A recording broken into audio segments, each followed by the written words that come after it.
Hai semua, bertemu lagi dengan saya Bapak Priyat Gusmanto. Salam untuk para siswa yang berpikir baik, berkata baik, dan berbuat baik. Ini dunia pendidikan, yuk kita belajar. Apakah kalian pernah melihat gambar ini? Atau gambar ini? Ya, itu adalah peta. Tujuan pembelajaran kita kali ini adalah kalian dapat mengidentifikasi komponen-komponen yang ada dalam peta secara rinci. Kita bahas dulu yuk sejarah mengenai peta. Peta telah menjadi bagian integral dalam sejarah manusia selama ribuan tahun. Dari zaman lukisan gua sampai peta kuno dari Babilonia, Yunani, Asia, dan melewati zaman penjelajahan, memasuki abad 21, orang menciptakan peta dan menggunakan peta sebagai alat penting untuk membantu mereka menentukan dan menjelaskan atau menavigasi arah mereka di seluruh dunia. Sekarang kita memasuki materi inti, yaitu pengertian peta.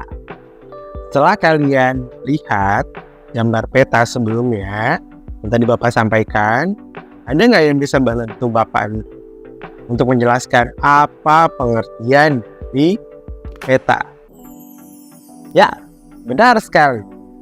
Peta adalah gambaran permukaan bumi yang diperkecil dalam bidang datar menggunakan skala tertentu.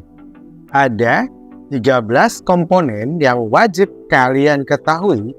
Ayo, kita bahas satu per satu. Oke, yang pertama adalah judul peta. Judul peta biasanya menjelaskan subjek atau topik peta judul. Biasanya terletak di atas nih. Nah, memberikan informasi tentang apa yang digambarkan oleh peta tersebut. Yang kedua, yaitu legenda. Legenda ini bukan cerita dalam film Kolosel ya.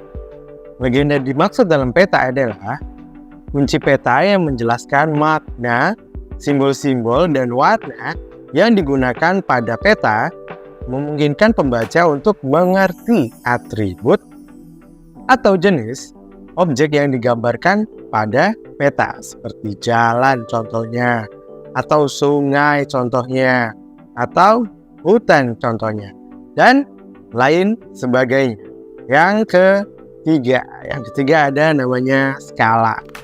Dari katanya, skala adalah perbandingan. Jadi, skala peta adalah rasio antara jarak di peta dengan jarak sesungguhnya di alam nyata atau di dunia nyata. Jadi, adik-adik ini kalau lihat di dalam peta, misalnya jarak dari Jakarta ke Bandung. Di peta 1 cm, jika skalanya berbanding 1 berbanding 5 juta, artinya dalam 1 cm di peta, di kenyataannya adalah 5 juta meter. Baik, selanjutnya yang keempat. Yang keempat ada kompas.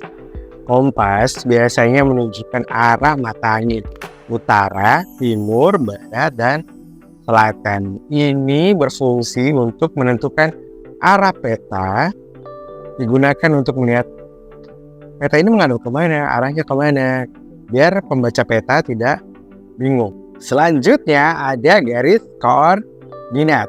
Adik-adik tentu melihat peta pernah melihat garis yang membujur atau garis yang melintang. Nah, garis tersebut mengindikasikan letak geografis yang melalui garis-garis tersebut. Selanjutnya ada simbol dan warna. Peta menggunakan berbagai simbol dan warna untuk mewakili berbagai jenis objek dan atribut. Contohnya, jalan raya yang digambarkan dengan garis yang berbeda. Sungai yang digambarkan dengan garis warna biru. Gunung dengan simbol yang tersendiri. Jadi, apa yang ada di dunia nyata itu digambarkan dengan simbol-simbol yang ada pada peta dan warna-warna. Warna-warna juga menunjukkan bahwa daerah tersebut daerah rendah atau daerah tinggi, seperti itu. Nah, selanjutnya itu ada insert. Insert itu apa? Kalau kalian pernah lihat peta, ada peta yang sangat kecil sekali yang terletak biasanya ada di sudut-sudut peta. Nah, itu adalah namanya inset. Apa itu inset? Peta kecil yang menunjukkan area yang lebih besar dalam konteksnya. Selanjutnya ada batas wilayah. Peta seringkali menunjukkan batas-batas administratif suatu wilayah, contohnya batas negara Indonesia dengan Malaysia di Pulau Kalimantan. Nah, itu kan ada batas administratif yang ditunjukkan oleh peta. Selanjutnya ada nama tempat. Kalau dilihat di peta itu ada misalnya kotak warna hitam, menunjukkan nama kota, atau nama negara, atau nama kabupaten. Nah, itu semua dapat dilihat dalam peta. Selanjutnya ada data geografis. Data geografis ini informasi aktual dan atribut khusus yang terkait dengan objek peta. Misalnya, pada peta perkotaan data geografisnya dapat mencakup populasi, luas wilayah, dan fasilitas umum dan lainnya. Baik, sampai di sini dulu pertemuan kita kali ini. Tetap berpikir baik, berkata baik, dan berbuat baik. Karena masa depan Anda ada di tangan Anda. Tetap belajar, tetap semangat, dan ikuti terus channel saya dengan materi-materi IPS selanjutnya. Bye-bye.